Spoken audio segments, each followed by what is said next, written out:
International number one overall picks are one of the many signs of basketball becoming a global game over the last few decades or so, and while Cooper Flagg went number one overall in 2025, he ended a streak of multiple international prospects going first in back-to-back years, something that has happened more than once since the year 2000. The majority of the best players in the league, when healthy, were all once international prospects themselves. So when an international prospect goes number one overall, how does their career turn out? Let's rank the 9 international number one overall picks since 2000.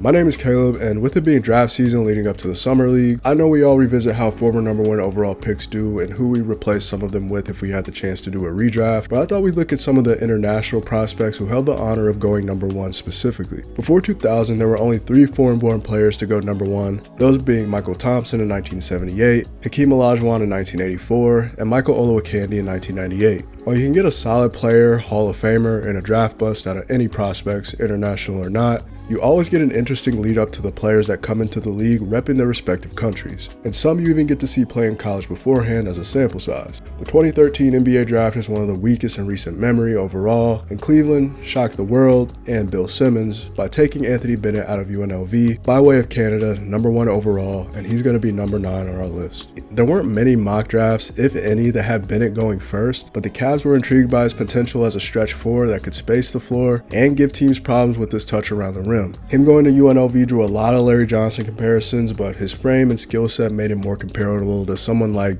Jason Maxiell. Growing up in Canada, he moved to the US at the age of 16 and garnered interest from tons of D1 programs, but he chose to be a running rebel and averaged 16 points and 8 rebounds in his only season in Vegas. And as you probably know, the Anthony Bennett experiment was almost a failure from the start and fizzled out almost immediately. He wouldn't score his first field goal until his 5th game of the season, and in his first 10 games as a whole, he only put up 13 points total on 5 for 34 from the field. In 52 games as a rookie, he'd averaged 4 and 3 on 35% of shooting, and arguably the worst rookie season by any first overall pick in NBA history. Though he'd be a key piece in getting Kevin Love to Cleveland a year later, Bennett never improved in any aspect of his game as his short career went on. 1 year in Minnesota, 1 season playing for his hometown Raptors, and in his final NBA season in 2016-17 playing for a bottom feeder Brooklyn Nets team, he'd eventually be cut from them. Despite being a number 1 pick 12 years ago, Anthony Bennett has not seen an NBA court in 8 years, and while he holds the distinction of being the first Canadian player ever to be selected first overall, he also holds the distinction of being the worst player ever taken first overall. Coming in at number 8, we have Zachary Risacher, the 2024 number 1 overall pick out of France, who is coming off a first-team all-rookie season. Risacher has the potential to be one of the better international first overall picks, but since he's only going into his 2nd season and the fact that his rookie year was better than the entire career of our last entry on our list, he's going to be here for now with a lot of time to move up in the rankings. Risacher may have been the least talked about number 1 pick in recent memory coming into the draft, but what was seen as one of the weaker draft classes over the last few decades. The Hawks held their franchise's first number 1 overall pick, and they went for fit and upside and took Risacher number 1 after the NBA draft world speculated who would be first off the board literally moments before his name was even called. Risacher's pro career in France in the LNB Elite League saw him win a handful of accolades as one of the league's youngest players, including a championship and an all-star appearance. He'd make his name known on a global scale after an appearance at the Nike Hoop Summit, which raised his intrigue on his NBA readiness and potential to play in the best league in the world.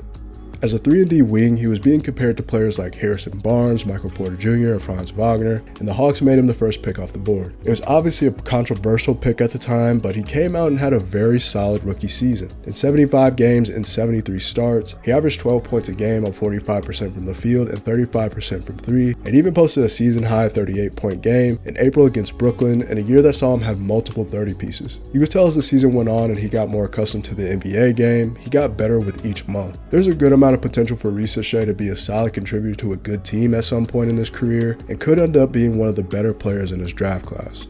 Now as we get into the less obvious picks of the list, at number 7 we have Andrea Bargnani, the first overall pick in 2006 by the Toronto Raptors out of Italy. Bargnani was another one of those mystery overseas prospects that got a decent amount of hype coming into the draft due to his size at 7 foot and his ability to stretch the floor in a time where less big men were shooting threes. He was getting a lot of pre-draft comparisons to Dirk after a pretty successful pro career in Italy, which included an Italian League championship and being named the league's best player under 22. I know when it comes to the draft, we love to use the term upside, but that's exactly what the Raptors saw in Bargnani. Stretch bigs were unicorns back then, and when you had the chance to draft a legit 7-footer with the ability to space the floor like he potentially could, you couldn't pass on him, and the Raptors would make Bargnani the first European-born player to be selected first overall. He had a fairly solid rookie season, being named first team all-rookie and finishing second in Rookie of the Year voting, averaging 11-4 on 42% shooting, and was a contributing member to a Toronto team that made one of their few playoff appearances at the time. But there were concerns about his defense and his overall effort on the court because there were times where it just seemed like he just phoned it in. Going into his second year, there was no improvement on his part, as even his numbers dropped slightly from his rookie year. We use the term empty stats a lot in basketball, and Bargnani was one of those players getting a lot of volume on a bad team, which made his numbers seem a lot better than he actually was in Toronto. In 2011, after Chris Bosh left for Miami especially, he became the center of the Raptors offense, and he averaged a career-high 21 a game, but pretty much lacked in every other area to be a 7-footer. He was heavily criticized for being a subpar rebounder and defender, and in his 7 seasons in Toronto, he became less and less of what the Raptors were trying to build for the future. He's not the worst #1 pick ever, especially by the numbers, but his career would fizzle out in his last 3 seasons with the Knicks and Nets respectively. But still, he did enjoy a 10-year career and was one of the first of his kind skill set wise. It just seemed like the effort wasn't always there. A common theme we're going to have on this list is that a handful of these players have had productive careers at times, but were maybe not worth taking #1 overall, and that fits the number 6 entry on our list, DeAndre Ayton. Ayton holds the distinction of the first player ever taken #1 as a native of the Bahamas, and after moving to the US as a teenager, he became one of the most sought after prospects in high school. His 1 year at Arizona was one of the best by a Pac-12 big man in years, as he averaged 20, 11, and 2 blocks a game on his way to the Conference Player of the Year. If you watch Ayton's 1 year at Arizona, you'd also probably take him first if you were Phoenix.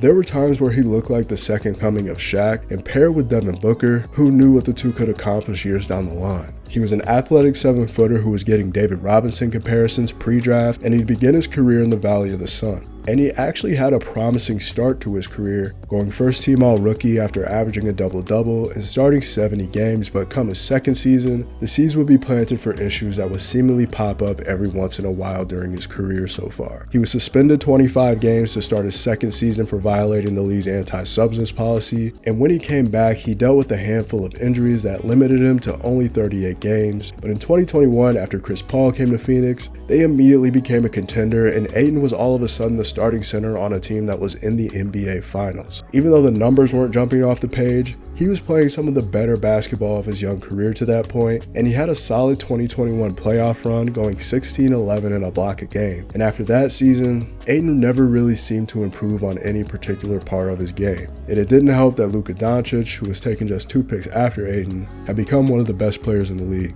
The Suns didn't give up on Ayton right away though, because during the 2022 offseason, the Suns would match a max offer sheet that he'd signed with the Pacers, the largest in NBA history. And Ayton eventually got frustrated with his role in Phoenix, not really wanting to do the dirty work and wanting to expand his game a bit. So after just 2 seasons into his new contract, the Suns would send Ayton to Portland in the 3-team deal that got Dame to the Bucks. His 2 years in Portland were pretty uneventful, marred by being late to practices, flights, skipping rehab. It solidified that he's not a bad NBA player, but wasn't a #1 pick worthy, especially considering who came a few picks after.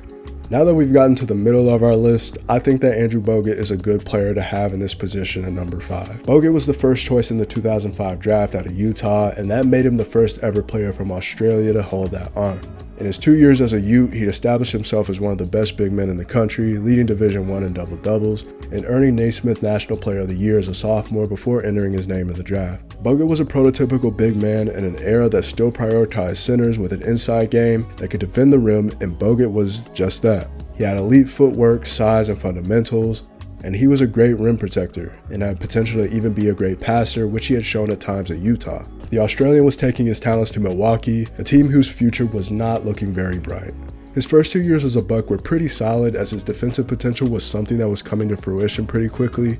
He'd earned first team all-rookie honors, and by his 3rd season in 08, he was one of the premier rim protectors in the league. He was averaging a near double-double, and the Bucks will reward him with a 5-year, $60 million extension to keep him in Milwaukee for the time being. Bogut was starting to become one of the best centers in the league. He was well on his way to becoming an all-star big man, but in 2010 on a fast break layup, he'd fall awkwardly and completely shatter his arm, which kind of changed the trajectory of his career, but would land a spot on the All-NBA third team that season. It put his development into a sudden halt, but he still come back the next season and averaged 2.6 blocks a game, which led the league that season. After dealing with a handful of injuries throughout 2012, Bogut was traded to the Warriors, where he'd be a contributing member to the start of the Golden State dynasty. While his numbers would take a backseat to the younger and up-and-coming Dubs, he was the starting center on the 2015 NBA championship team, in a year where he'd also make his first all-defensive team. The rest of Bogut's career was kind of marred by injuries and becoming a journeyman, but when he was healthy, he contributed to some really good teams. Without injuries, his career could have looked pretty different, but overall, still a solid NBA career. As the second ever Canadian player to go first overall and the second in a row to Cleveland, the Andrew Wiggins hype was really one of the first of its kind in my time of watching basketball, and he's at number 4 on our list. As a 5-star recruit coming out of Canada and then Huntington Prep in Virginia, Wiggins' presumed one-and-done season at Kansas was one of the most anticipated college basketball seasons ever. He was being positioned as one of the next all-time greats, but his time as a Jayhawk was solid but relatively underwhelming. 17-6 on 44% shooting was good, but it calmed down some of the hype headed into the draft. But he was still the consensus number 1 pick in most mock drafts, and the Cavs would make that come to fruition, but he'd only spend that summer in Cleveland. Wiggins and Anthony Bennett were both traded to Minnesota in the 3-team deal that got Kevin Love to Cleveland, and initially, it seemed like a win-win for both parties. Andrew Wiggins would go on to win Rookie of the Year in 2015, the first player on our list so far to achieve this. But Wiggins' time in Minnesota is kind of complicated to look back on. After Karl Anthony Towns was drafted the year after Wiggins and eventually Jimmy Butler came to Minnesota, Wiggins went from potential top player in the league to a second and then third option on teams that weren't very good. He never really reached his potential as a defender with the Wolves and could be an inefficient scorer at times throughout his 6 seasons in Minnesota. Whether or not you want to call them empty stats, Wiggins would always show flashes, and there were moments where he'd have those 40-point games on occasion where you'd remember why he was taken first overall.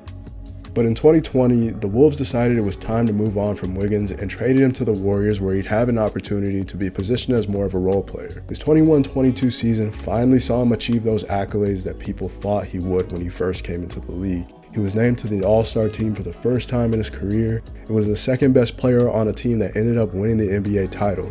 He'd be rewarded with a 4-year, $109 million extension, but nagging injuries and family matter off the court would keep Wiggins from playing up to that contract. Now as a member of the Miami Heat, he looks to be a part of what they can do in the near future. Wiggins as a number 1 pick has left less to be desired, but I don't think he's a bust in the traditional sense, as he's had an objectively solid career. So here I have Ben Simmons at number 3, and he was one of the harder players to rank on this list for a few reasons, and we'll get into that in a second.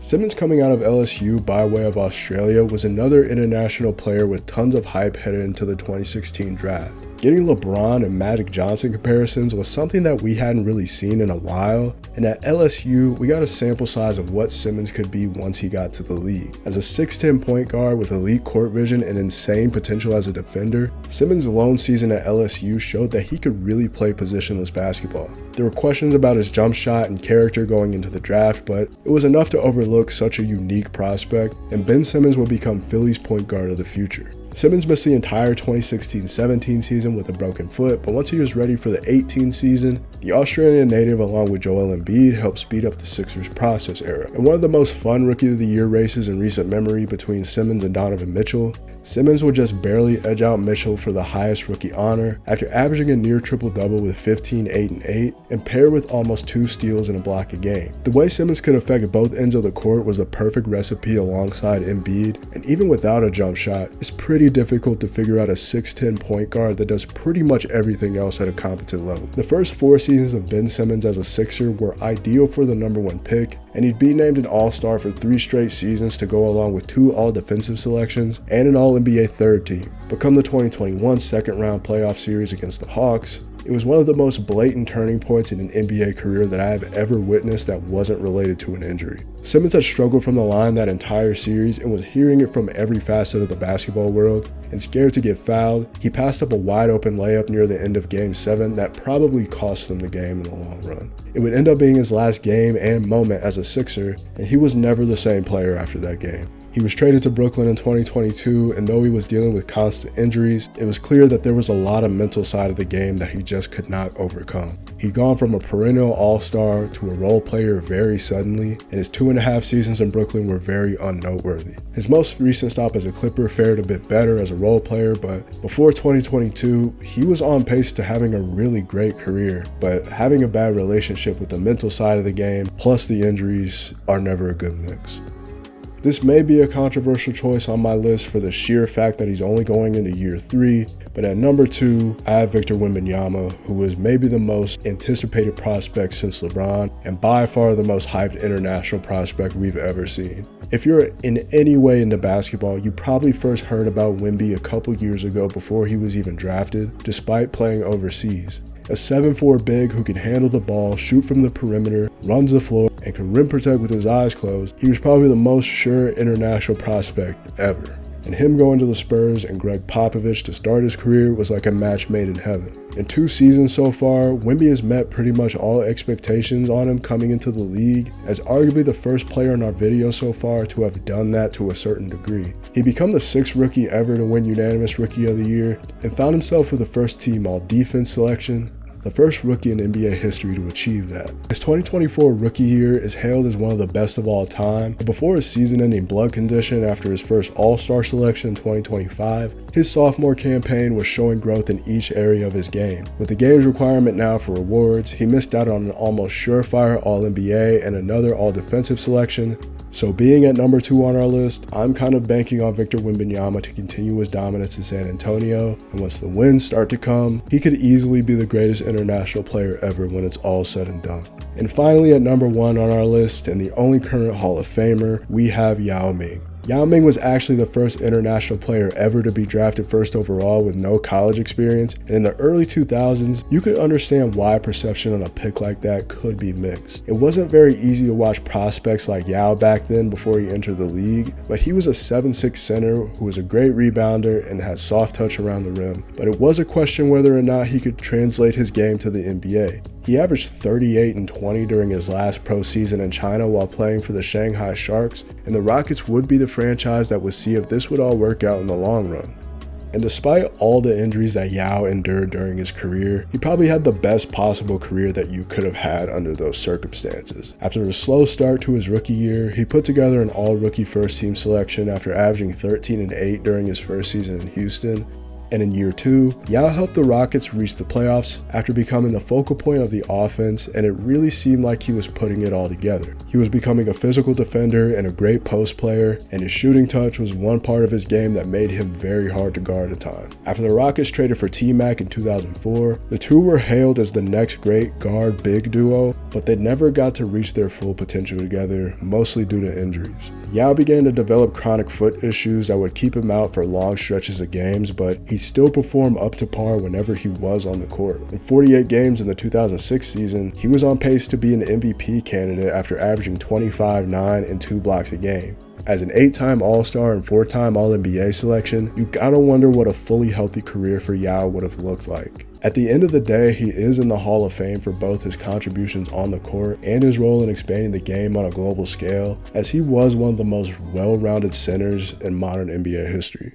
Yao and some of the players before and after him have given international players a way better reputation than they had before you could watch film on them before they ever entered the league. Drafting anyone first overall is always going to be a mixed bag, but seeing international players go first overall shows how far the game has come globally, and I can't wait to see it expand even more. My name is Caleb. If you want to support the channel, please like and subscribe. I appreciate y'all for watching, and I'll catch you on the next one.